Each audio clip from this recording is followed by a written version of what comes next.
On fewer dates or planning less expensive activities. Let's get more from Gayle Ramsay, head of everyday banking and segment customer growth with BMO. Thanks very much indeed for joining us.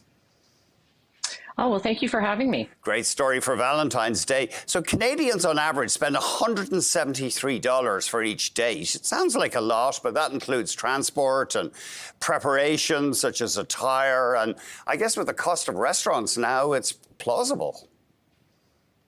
Yeah, it's not surprising. If you think about our BMO economics has indicated that, in the last 4 years, costs have gone up by 17%, and, cost of food is up 22%. So when you look at that, you're looking in terms of increase of costs for people that want to find love. I love this statistic. Canadians go on an average of 10 to 21 dates before committing to a relationship. Does that mean like a serious relationship, like getting engaged or moving in together?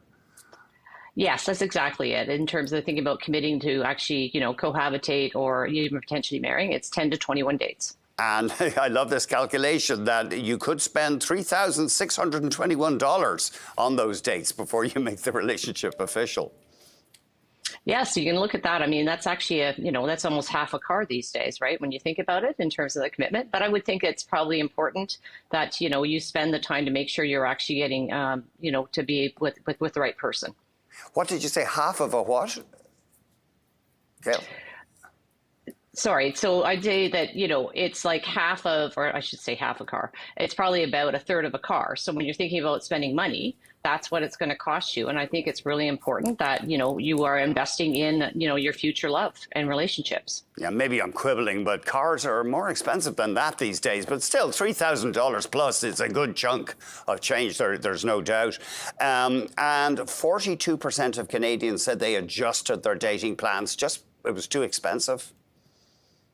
Yeah, absolutely. And in fact, 30% chose not to go on dates whatsoever. Mm-hmm. So you're seeing the adjustment to manage in terms of people's finances that they're making, they're making choices. This is interesting. What attracts people, and one of the most attractive in terms of financial traits, people are looking for financial responsibility and the ability to discuss finances with their partner, because that's often a roadblock in relationships, isn't it? It is. And what we found in terms of the survey is, 62% actually say that they actually share all their finances and discuss the finances. But that still means that 40% of them are not. And it actually is that piece in terms of that causes conflict in relationship. As you think about it, money is personal. And if you're not on the same page in your finances, it's going to cause you some challenges.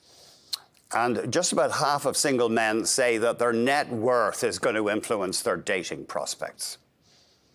Yes, it does say that. And with women, it's about 12%. So in terms of thinking about, finding that right match, net worth is part of it. It's also in terms of having a good financial plan and a good career trajectory. And 11% of Canadians say they haven't been truthful fully about their finances to spouses or partners. 11%. I wonder, is that low? I feel like it might be a little low in terms of numbers, but we do know that also what we see in the survey is 38% of Canadians feel that their partner spends too much. And so maybe that thing is they don't tell them as much because there's 38% say, you spend more money than we think you should. I've been reading a lot of commentary here about restaurants. This is their big... This and Mother's Day, I think, are the two big days for the year for restaurants. And you have to watch out. They're going to upsell you if you take your date out to some diner. Oh, I think so. On Valentine's Day. And I think one thing you can think about is maybe you don't actually go out for dinner on Valentine's Day. Maybe you do it on another day, so save yourself some money. You can buy flowers or chocolates or something like that on the day, but maybe you choose another day to actually go out on your date. That's right. I've heard it said that St. Patrick's Day is the worst possible day to go to an Irish pub. You don't want to be there on that day. It's just madness. Leave us with a final thought. It is interesting. I mean, we still have this dating ritual. Do you have any perspective on whether it's changed that the man pays for dinner? Oh, I think that's a good question. I think more and more you're seeing that it's not the man paying the dinner. I think you're seeing more people in some of the surveys actually said that they're splitting the bill. Date is actually kind of a two-way street, right? And so I think sharing the responsibilities of the date, I think, is also really important. Yeah, and of course I said the man, I'm talking about hetero couples, not same-sex couples. Gayle, we better leave it there.